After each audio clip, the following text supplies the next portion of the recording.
Olá, pessoal. Boa noite. A gente combinou aí, né, a nossa live de hoje aí para as 20 horas.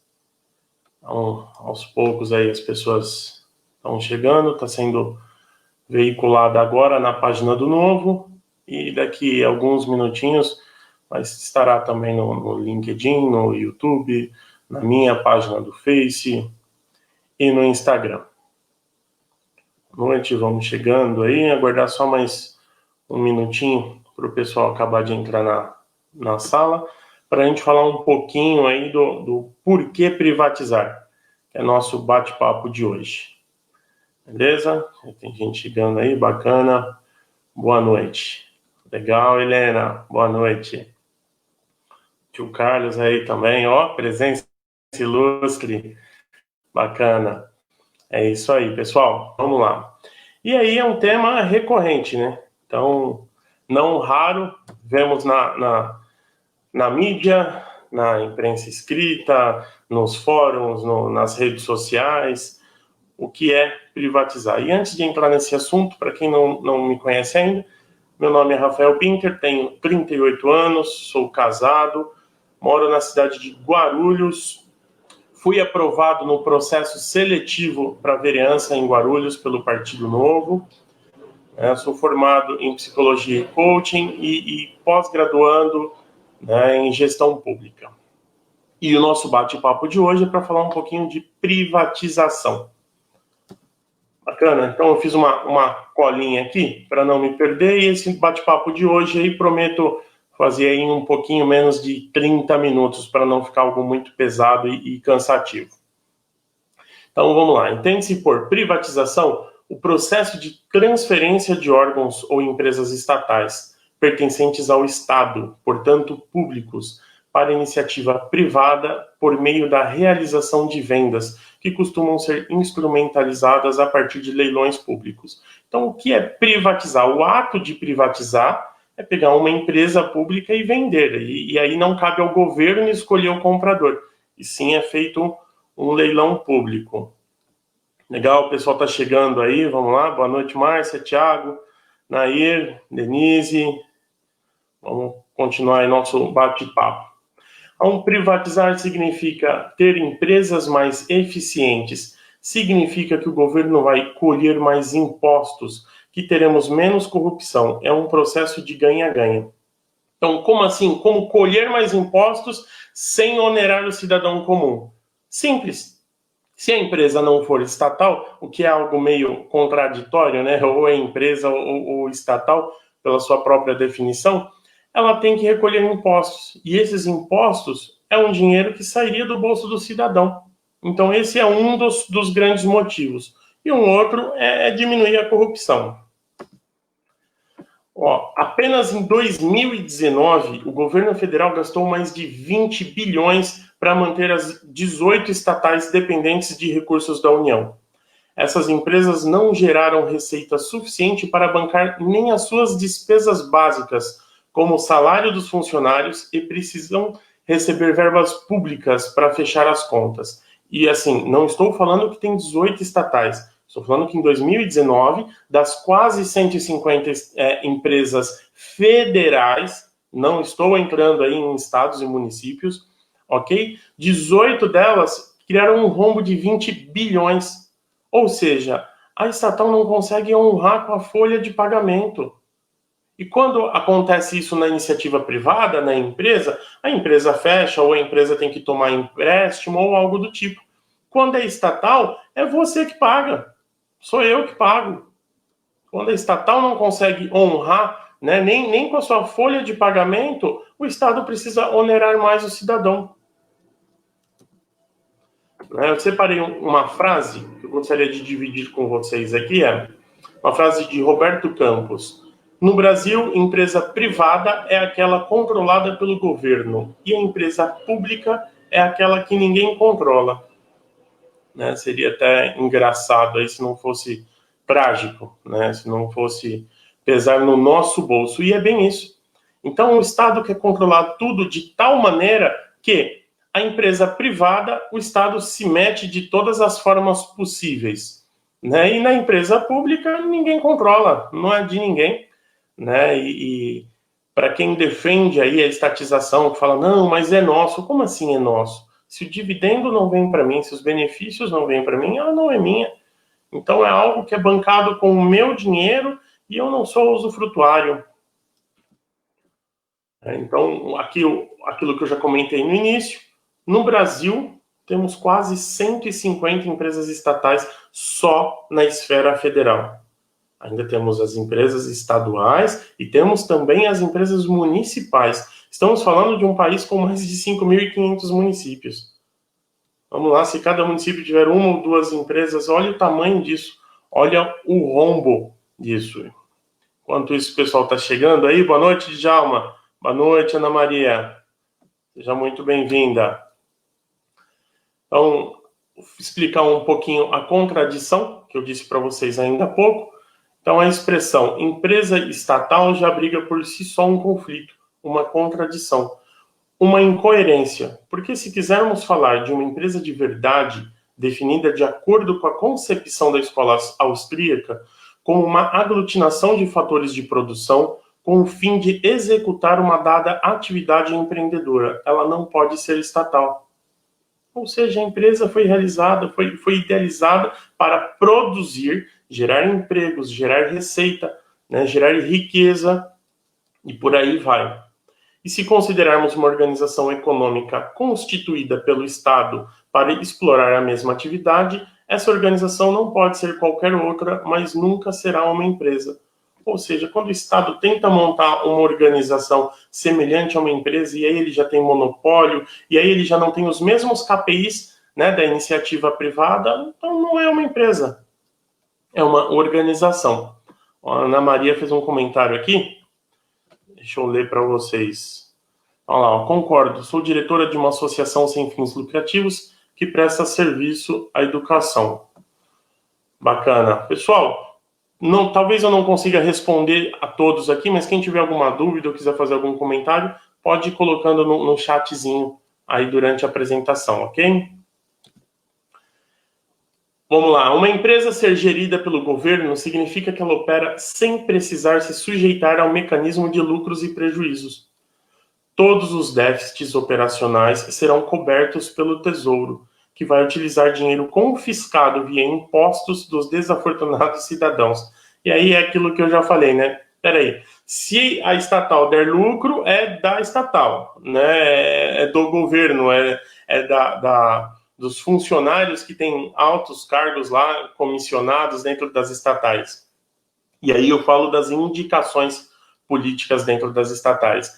E se a empresa der prejuízo, não conseguir honrar com a folha de pagamento, simples, é só onerar um pouquinho mais o cidadão, é só tomar dinheiro do Estado e vamos lá.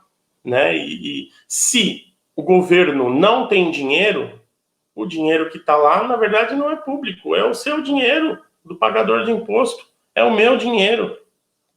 É os quase aí 30% do seu imposto de renda, é o imposto que está embutido em todas as mercadorias que você consome. E isso deveria voltar em serviços para você, cidadão, e não para uma empresa. Né? Aqui eu coloquei, né, fiz um paralelo, né, com um pensamento meu aí, que é por que se esforçar para ser eficiente se você sabe que se algo der errado, o Tesouro irá fazer aportes.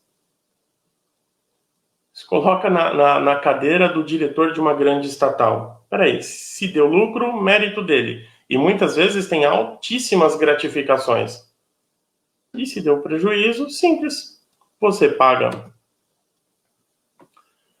Por que alguém iria se esforçar na escola para passar de ano, por exemplo, se passa de ano de qualquer maneira? Não é? Um outro exemplinho bem simples e bem direto ao ponto. O que leva um aluno a se esforçar na escola? O principal é ele saber que ele pode tirar notas baixas, que ele pode repetir de ano e coisa do tipo. Agora, se ele já sabe que no final de ano ele vai passar para a próxima etapa, de qualquer maneira, diminui o esforço. É natural isso. Por que alguém irá aprimorar seu produto ou serviço se ele não tem concorrentes? Aí vamos falar um pouquinho, sei lá, fast food. Então, quando eu penso em fast food, eu já penso lá empresa Arcos Dourados, né? Para quem não conhece, McDonald's. Por que o McDonald's vai se esforçar por fazer um sanduíche mais saboroso, né? Um sanduíche talvez mais barato, ou outras opções no cardápio, se, por exemplo, tivesse só o McDonald's? Se a sua única opção fosse fazer uma refeição no McDonald's, não teria por que se esforçar. Concorda comigo? Agora, se você tem uma concorrência ampla, se você tem, né, os empresários brigando aí por baixar o custo de produção, se você tem equipes de alta performance trabalhando, né, em cima do resultado, você começa, quem que ganha com isso? O consumidor final. Então, traça lá um paralelo com uma estatal.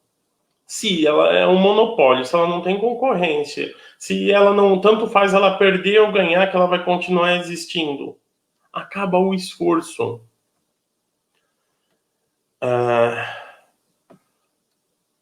Opa, pulei uma tela aqui, desculpa.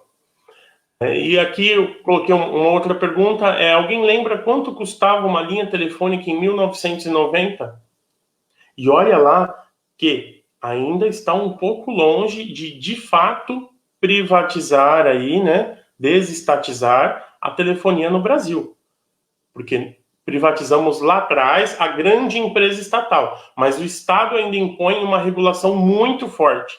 E essa regulação, o que acontece? Inibe empresas de outros países de entrarem no Brasil. Então ficamos aí com aquelas 4 grandes operadoras, que ainda temos alguns problemas, mas ainda assim, sabemos o quanto diminuiu de preço uma linha telefônica.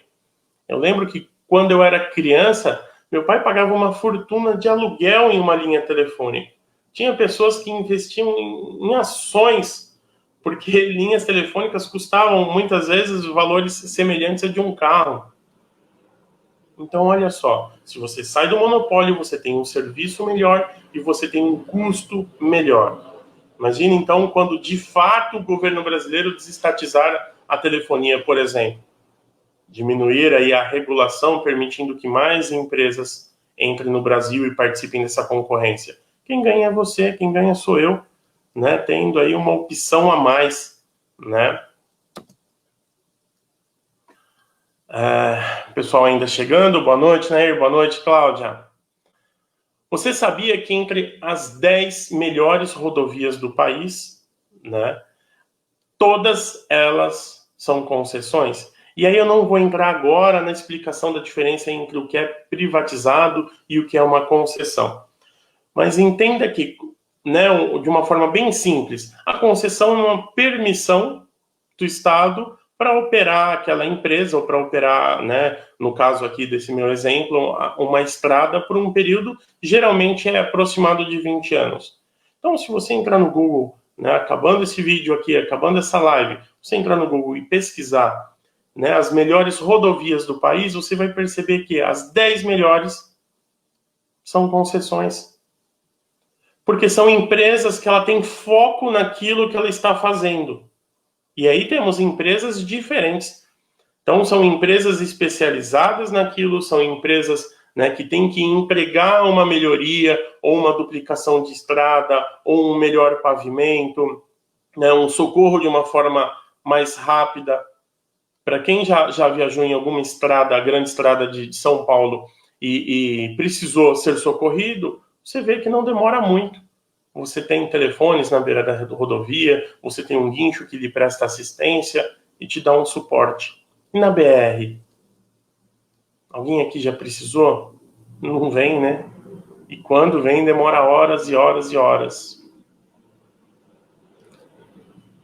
Então, o governo deve focar no que é essencial. E o nome disso é foco. É foco no foco do cliente. E quem é o cliente do governo? É o cidadão. É o cidadão comum. Sou eu. É você aí que está assistindo essa live agora. Então, o governo deve focar no quê? Saúde, segurança e educação. Só. Passou disso. São itens que podem ser feitos pela iniciativa privada. O governo não pode ampliar tanto o leque que quem tenta fazer tudo acaba não fazendo nada. Não é esse o ditado popular aí? Então, por exemplo, eu trabalho em concessionária de veículos, ok?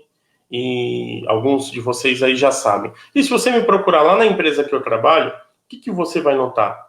Lá tem veículos à venda, lá tem serviços voltados para veículos, lá tem uma oficina, lá tem uma loja, uma empresa que vende seguros, lá tem empresas conveniadas de guincho, né, empresas de pintura, de personalização, mas você não vai verificar em nenhum momento, sei lá, eu vendendo pão lá. Por quê? É foco. A empresa tem que ser especialista naquilo que ela faz. Outro dia eu vi uma definição que eu achei sensacional sobre o que é especialista. E a definição é bem simples, ela fala assim: especialista é a pessoa que sabe quase tudo de quase nada. Então imagina aquele funil gigante. Quem é o especialista? Ele está aqui no topo. É a pessoa que conhece quase tudo de um ou dois itens ali específicos. Então, de novo, o Estado pode ser, deve, né, e pode ser especialista no quê? Segurança, educação, saúde. Agora não tem o porquê ter outras empresas, né? E o nome disso é foco. Por exemplo, um exemplo bem esdrúxulo. Não sei se você que está em casa sabia. No Acre, existe uma estatal de camisinha. Então, acredite você, se quiser, o governo, no lugar de estimular a educação, né, da população local, no lugar de cuidar da saúde, fica pensando, e muitas vezes a ideia é melhorar. Só que aí perde o foco. Começa a fazer 1 milhão de coisas ao mesmo tempo e não faz nada direito. E se você pesquisar sobre essa empresa de camisinha, vai verificar reportagens na Isto É, na Veja, na Exame, desde 2017, uma empresa que fecha no vermelho, uma empresa que onera o cidadão, no caso aí, onera o cidadão do Acre, e não necessariamente dá resultado. E se a empresa fecha com prejuízo, o que acontece? Eleva o custo de produção. E se o custo de produção é alto, não necessariamente o produto de uma estatal é mais barato que um produto de uma empresa privada. Então você tem em uma empresa estatal uma camisinha que sai mais caro do que se o governo fosse lá e comprasse para distribuir, por exemplo. A ideia pode até ser boa, só que não dá certo. É questão aí de fazer conta, de colocar na ponta do lápis, é questão de ter foco, é questão de se preocupar com o cidadão de fato. As estatais são estratégicas apenas para alguns políticos, olha só que interessante, que as usam para enriquecimento próprio e se perpetuar no poder com indicações políticas, caixa 2 e corrupção. Gente, eu acompanho o noticiário político desde quando eu era criança, lá desde a eleição do Collor para cá, e o que vemos? Sempre não tem um escândalo ligado a alguma estatal? Não tem alguém, principalmente os cargos aí do alto escalão das estatais, são indicações políticas. Como que começou o mensalão? Através de estatal, usando dinheiro público, tendo uma indicação política lá dentro. Então isso favorece a corrupção também. Olha só quantos motivos para privatizar. O governo precisa ter foco naquilo que ele deve oferecer. Diminui a corrupção. Melhora a concorrência. Então não tem o porquê o governo ter, né, empresas aí estatais. Sem contar no Caixa 2. Que vemos aí em diversas eleições.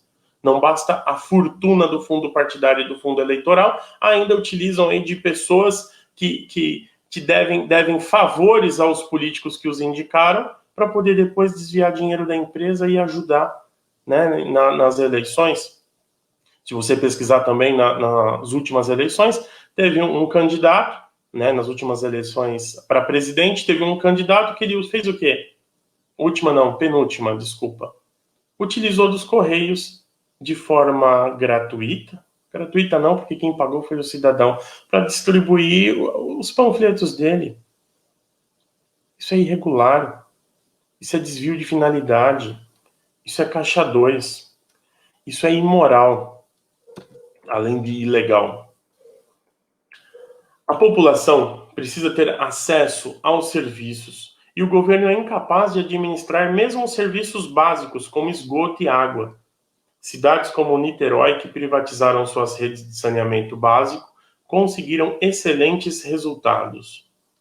Então, aqui é só um dos exemplos aí de serviços que foram privatizados e trouxeram aí benefícios para a população. Ainda há pouco eu citei o exemplo de estradas aí que foram feitas algumas concessões. O governo não consegue cuidar de tudo, não consegue indicar, né, pessoas técnicas para todas as funções possíveis.